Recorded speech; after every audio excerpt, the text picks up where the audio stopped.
Bom, mas nós vamos falar agora da conjuntura econômica de Rio Preto, lançada pela Prefeitura na última semana.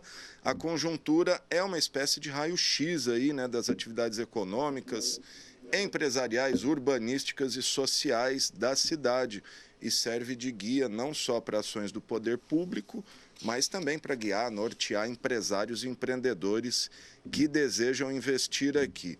Sobre isso, entender quais são as novidades da conjuntura 2022, vamos conversar agora com o secretário de Desenvolvimento Econômico, o Jorge Luiz de Souza. O Jorge está aqui no Zoom comigo. Tudo bom, Jorge? Oi, Alexandre, bom dia. Tudo bem? Um abraço para todos os nossos telespectadores. Legal, Jorge. Bom, vamos lá. Quais são os destaques aí da conjuntura 2022, principalmente aí na área de economia, né? Rio Preto que vem buscando se recuperar aí no pós-pandemia. O que você pode destacar para a gente? Bom, Alexandre, eu queria primeiro dizer que foi uma grata surpresa, né? Os números, quando a gente começou a levantar eles, fazer esse levantamento, e perceber o tanto que a economia de Rio Preto tinha crescido, né? Os números eram positivos, né? Então, antes do lançamento oficial, eu tive a oportunidade de ver e já ficar impressionado com os números que se apresentavam. Eu reputo esses números, Alexandre, e depois entrando em alguns que eu queria destacar, foi o acerto de lá atrás, lá em 2020, o prefeito instituiu o Comitê de Retomada da Economia, que o professor Bolsoni comandou tão brilhantemente, né? Então, a atitude do prefeito Edinho Araújo lá, nesse momento, onde nós traçamos ali as políticas públicas que a gente batizou de curtíssimo prazo, curto, médio e longo prazo, elas foram acontecendo e os números foram se apresentando. Então, eu destacaria, por exemplo, a geração de emprego, né? 7.683 vagas criadas. A gente recuperou o índice negativo de 2020, 21, na geração 19, 20, né? Dos números negativos de emprego para um número positivo, né? E, paralelamente a isso, era uma preocupação nossa quando a gente via aí o número de MEIs que cresciam todo mês na época da pandemia 2020, né, no começo de 2021. A gente ficou preocupado com relação a perda, a qualidade desse crescimento de MEIs, né? Se era um MEI por oportunidade ou um MEI por necessidade, né? Então, no primeiro momento foi por necessidade, mas depois a gente viu que tanto o número de carteira assinada, que é o emprego formal, como a quantidade de MEIs, elas cresceram vertiginosamente, quer dizer, foi uma conjunção da geração de empregos, né, com a oportunidade de empreendedorismo que aqueles que estavam empregados tiveram e visualizaram isso. Então, o Rio Preto tem aí esse indicador de cidade empreendedora que dá oportunidade para todos, e esses números ficaram muito latentes na hora que a gente fechou aí os dados finais. Então, esse é um destaque que eu gostaria de dar. Você diria que os dados econômicos de Rio Preto já são os mesmos de pré-pandemia ou ainda não atingimos essa recuperação plena? Não, ainda não, principalmente em alguns setores, principalmente o comércio, ele tem ainda uma margem ainda de recuperação, né? A indústria também para se consolidar. Eu acho que são esses dois setores ainda que precisam aí voltar no número de 2019 para que a gente tenha uma recuperação mais sustentada, né? Então, mas os números são muito bons. Eu também queria destacar, Alexandre, dentro dessas questões da política, dessas políticas adotadas, né? As políticas emergenciais que nós adotamos e hoje estão dando muito fruto, inclusive rende essa questão da formalização da economia, que foi investimentos, por exemplo, em inclusão produtiva, né? A gente identificou ali dentro do levantamento da Secretaria de Assistência Social um grande número de pessoas que precisavam, queriam a oportunidade de se formalizar, e aí a gente está capacitando várias e várias pessoas. Então, o número de capacitação para essas pessoas empreenderem, né, foi algo fantástico e está dando resultado hoje. Inclusive, também, aí entra um outro dado importante, que é o Banco do Povo, né? A gente viu aí que 2 anos seguidos nós fizemos aí recordes de valores liberados para esse empreendedorismo. Em 2020 foi para aliviar o sufoco, né, daqueles que estavam passando, e 21 foi para fazer investimentos. Então, estão bem equilibrados esses números e mostram a força da nossa economia. Qual setor que alavancou mais nossa economia? É serviço, comércio? A indústria, você diz que ainda está ali patinando. Mas comércio ou serviço, que é o nosso carro-chefe aí? Serviço, né? O serviço hoje foi um grande destaque na questão da geração de emprego e também com destaque para a construção civil, né? Por o número de metros quadrados que foram implementados no ano passado, aprovados e construídos, mostra o potencial dessa indústria, né? Da construção civil, né? Que agregada ao serviço foi o que deu um destaque nessa recuperação. O comércio vem logo na sequência com a geração de empregos, a retomada, né? A gente viu muitos negócios fechando durante a pandemia, eles foram, em parte, reabertos ou readequados, principalmente a questão do digital, né? Isso ficou claro para a gente. Então, esses três setores aí, o destaque para os serviços é que ajudou a puxar, junto com a construção civil e o comércio, logo na sequência. Pois é, o IBGE divulgou a semana passada também os dados nacionais, serviço também puxando aí a recuperação do Brasil. Por outro lado, dentro do setor de serviços, eles têm um item lá, família, né? Serviços para família, é viagem, restaurante, alimentação, que esse ainda está muito abaixo do índice pré-pandemia. Em Rio Preto se repete esse fenômeno? Sim, você é só perceber pelo setor de serviços, vamos falar de gastronomia, que é um exemplo que você deu, e também hotelaria, né? Você teve Hotelaria.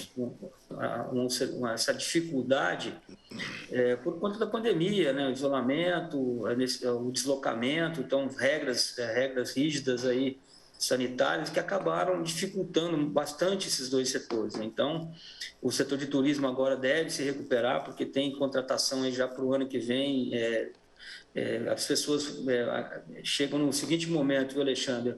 Eu mereço, né, descansar. E a primeira coisa que ela faz é pensar numa viagem, tirar umas férias, aquela que estava parada ali, o projeto parado. Então, esses dois setores de serviços, hotelaria, a gastronomia e o setor de turismo, viagem, eles vão ter uma recuperação mais vertiginosa a partir desse segundo semestre de 2022, né? O que os números estão apontando e que o cenário nacional também, Rio Preto é um reflexo disso, né? A vantagem nossa é que nós entramos um pouquinho depois da crise e saímos um pouquinho antes, né? Então, isso tem mostrado mais uma vez a força da nossa economia. Legal. O Diário da Região divulgou, até nós estava vendo aqui, que no dia do lançamento da pandemia, que Rio Preto pagou 3 bilhões de impostos federais no último ano. É isso mesmo? Achei o número bastante elevado. Sem dúvida, é o valor do repasse, né, dos impostos arrecadados no município, que vão para a União e depois voltam via fundo de participação.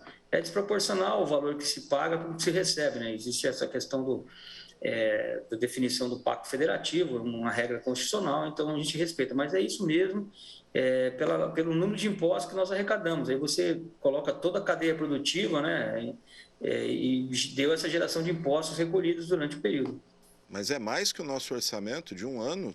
A gente paga mais imposto para o governo federal do que o nosso próprio orçamento, é isso? De espantar, né? É isso mesmo, Alexandre. Os números são esses mesmo. São bastante expressivos no que diz respeito ao que retorna para a gente, né? O retorno de fundo, se você pegar a nossa peça orçamentária, né? O retorno que a gente tem de ICMS, repasse federal, via Fundeb, ou saúde, você vê que é desproporcional ao número o que a gente efetivamente manda de recursos para a União, né? Daí a necessidade de se rever o Pacto Federativo. É uma questão que se discute muito, porque lá em 88, né, nessa repactuação, os municípios ficaram com muitos encargos, mas não receberam os recursos proporcionais a esse serviço. Então, por exemplo, a saúde de Rio Preto, se você olhar na conjuntura, o tanto que se investiu em saúde no município no ano que passou, né? Teve a questão da pandemia, mas os números nunca ficavam sempre acima do limite constitucional, dos 20%. Aí, o Preto gasta em média 30% do orçamento só em saúde, né? Fora educação. Então, são números expressivos, sim, e mostram a nossa realidade. Num pensamento simplista, então, claro, impossível, mas se fôssemos um município autônomo, teríamos recurso aí, vamos dizer, de sobra, né? Avaliando nesse pensamento, sim, viu, Alexandre?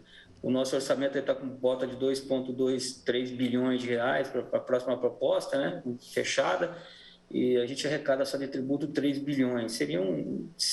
Simplificando o raciocínio, seria isso mesmo. Perfeito. Ô Jorge, um outro dado que chama a atenção é a migração do consumo de energia elétrica, que é apontado aí pela conjuntura. Isso foi reflexo da pandemia, mais pessoas trabalhando em casa, menos empresas, enfim, tendo ali aquele grupo grande de funcionários? Esse quadro também chamou a atenção, né? A grande maioria com os lockdowns, né, com as restrições de circulação, o home office ele foi uma atitude implementada pelas empresas que algumas hoje adotam ainda em regime de rodízio, né, uma parte de home office, uma parte presencial. E esse é um reflexo. Muita gente, você vê que o consumo de energia em residências foi maior que o consumo dos negócios, né, do comércio e da indústria, por exemplo. A indústria ainda teve um crescimento maior, mas o comércio você percebeu isso, né, por conta das restrições. Mas é o reflexo, Maurício. Sem dúvida, hoje esse é um mapa, é um número que mostra qual foi o impacto da pandemia, né, na circulação de pessoas e nas atividades econômicas. Obviamente que teve aí o home office que ajudou a manter muitas atividades na época, né? Então isso foi positivo, mas mostra essa inversão de curva aí. É um número que chama bastante atenção.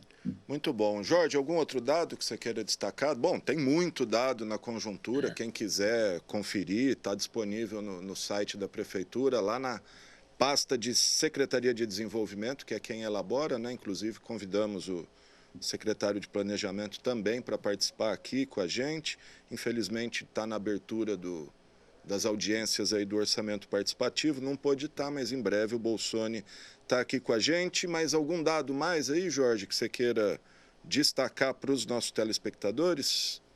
Eu queria destacar, Alexandre, a edição, é a 37ª edição, né? Eu acho que isso que, do ponto de vista do planejamento da cidade e para aqueles que querem investir em São José do Preto, é uma excelente radiografia. Não tem informações melhores. Eu acho que aquele que quer tomar uma decisão com relação a São José do Preto tem tudo aqui. É um destaque, inclusive, que recentemente nós em visita a secretária de Desenvolvimento do Estado, né, a Zeina Latif, nós levamos essa edição para ela na semana que passou e ela ficou impressionada com os números e com a qualidade do material que foi desenvolvido. Então, a equipe da Secretaria de Planejamento que faz esses números faz um trabalho técnico excepcional. Então, tem que se dar esse destaque e essa longevidade desses números. A gente está evoluindo aí junto do Comitê de Retomada da Economia para a conjuntura ser ela dinâmica, ela ser a gente vai disponibilizar, a gente está fazendo alguns testes aí, de muito em breve, esses números serem atualizados quase que em tempo real, não abandonar o modelo que tem agora, mas, por exemplo, dados de emprego, né, como já tem a divulgação, a gente transformar esses dados numa periodicidade menor para que tenha a melhor tomada de decisão. Então, eu destacaria isso, esse trabalho que é feito de forma excepcional, são poucos municípios do Brasil reconhecidamente que têm esse trabalho e ele é uma ferramenta importante para a tomada de decisão. Esse é o destaque que eu gostaria de fechar aí a nossa conversa. Muito bom, gente. Conversei com o Jorge Luiz de Souza, secretário de Desenvolvimento Econômico. Jorge, só para encerrar mesmo, eu sei que não é tua área na Prefeitura, mas você é diretor da ACIRP, a Associação Comercial e Empresarial de Rio Preto. Antes da sua entrevista, a gente exibiu aí uma reportagem da revitalização e os novos horários do Mercadão, inclusive com abertura à noite. Qual que é a expectativa do setor comercial aqui do centro, que tem sofrido bastante aí nos últimos tempos, agora tem tido aí uma polêmica envolvendo muito morador de rua, com a abertura do Mercadão à noite? É o primeiro passo para o comércio de Rio Preto também abrir à noite, como é o desejo de muitos? Não, sem dúvida, Alexandre. Eu acho que esse é um passo importante, porque o Mercadão ele vai funcionar como uma âncora para a área central, né, principalmente no quadrilátero central, e a área central vai servir como suporte para o Mercadão, para a circulação de pessoas. Essa questão da ocupação da área central à noite, e o projeto, quando pensou na revitalização, destacou isso, a questão da segurança e da iluminação. A gente está passando aí por um momento difícil por conta dos moradores de rua, mas é um trabalho que tem que ser desenvolvido. Eu acho que a ocupação dos espaços, né, o retorno da ocupação dos espaços, ele traz mais qualidade para quem frequenta e mais segurança, consequentemente, acaba afastando pessoas que têm outras intenções no que diz respeito, por exemplo, a pequenos furtos ou pequenos delitos. Então, esse é um processo que já se iniciou, né, e que ele tenho certeza que ele vai se consolidar no tempo. E certamente, aí, com o passar do tempo, a gente vai ver que vai ser necessário, os empresários vão entender isso, a extensão do horário pode trazer muitos benefícios, inclusive para minimizar esse problema da ocupação da área central por pessoas em situação de rua, que eu acho que isso que acaba olhando como um todo. Aí a gente pode incluir outros elementos, como, por exemplo, a revitalização e a reforma da rodoviária, a revitalização, que a gente está em fase final aí da estação ferroviária, vai entrar na terceira fase, como ocupação desses espaços, a repaginação das praças, a ocupação delas, o paisagismo, a iluminação, tudo isso a gente vem cuidando constantemente. Então, todo esse processo, né, de ocupação da área central com qualidade vai, consequentemente, incentivar, num futuro breve, para que os empresários da área central enxerguem como uma extensão do horário uma possibilidade de negócio e ocupação com mais segurança desse espaço. Tá certo, Jorge. Muito obrigado pela sua entrevista. Tá aí o secretário de Desenvolvimento Econômico, Jorge Luiz Souza, falando um pouquinho da conjuntura, os números que mostram aí uma retomada da economia de Rio Preto e tudo mais. Obrigado, Jorge. Obrigado, Alexandre. Um bom dia aí para todos vocês da TV Câmara e para os nossos telespectadores. Igualmente. É isso aí, gente.